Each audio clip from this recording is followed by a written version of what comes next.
ጊዜ ቅዱስ ገብርኤል የምስራች ያሰማችሁ። የኢትዮጵያን መከራ በቃ ብሎ ሰላም ያሰማን። መልአከ ሰላም ነው ቅዱስ ገብርኤል። ለምኑትማ መልአከ ደስታ ያሰማችኋል። ደስታ ያሰማችሁ፣ ደስታ ያሰማን። አትፍሩ የሚል ፍርሃት የሚያርቅ መልአክ ነው።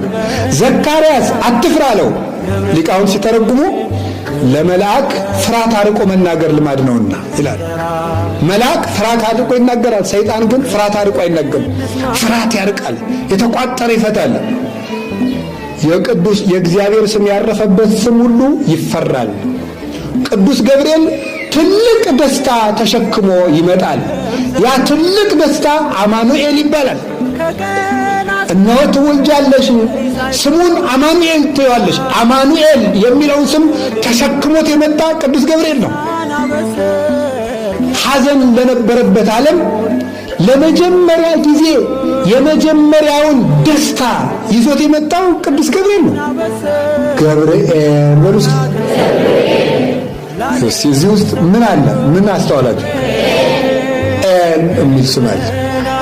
አሁን ገብርኤል ብለን በጠራን ጊዜ በዚህ በቅዱስ ገብርኤል ስም ላይ የማን ስም እንደ ዘይት ፈሷል? የእግዚአብሔር ስም ፈሷል።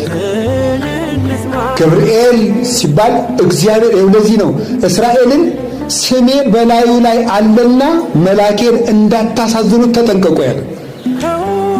ለዚህ መልአክ ስሰግድ፣ ለቅዱስ ገብርኤል ስሰግድለት በላዩ ላይ የፈሰሰ እግዚአብሔር ስም አለ።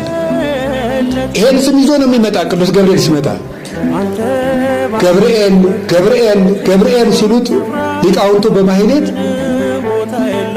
አባቶቻችን በሰዓታቱ መርገፍ መተርጉማንም ሲያስተምሩ ገብርኤል ሲሉት እናንተ መልኩን እየደገማችሁ ገብርኤል ስትሉት የሆነ ነጠላ አካል አይደለም የምትጥሉት። በላዩ ላይ የፈሰሰውን የማንን ስም ጨምራችሁ ነው የምትጥሉት? የእግዚአብሔርን ስም። ያ ይመጣና ያስከብረናል። ያ ይመጣና የተቋጠረውን ይፈታልናል። ቅዱስ ገብርኤል ግርማ ያለውን ክብር የሚሰጠውን ሞገስ የሚያጎናጽፈውን የእግዚአብሔርን ስም ተሸክሞ ነው የሚመጣ። እስመ እግዚአብሔር ይሁ ክብረ ወሞገሰ። እግዚአብሔር ክብርን ባለሟልነትን ይሰጣል።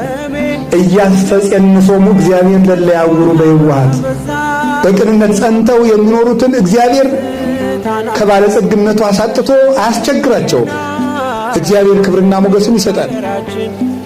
ገብርኤል የሚለው ስም ይፈራል። ለእኛም ፈራው እንወደዋለን። አጋንንት ይፈሩታል። ለምን? የእግዚአብሔር ስም በላዩ ላይ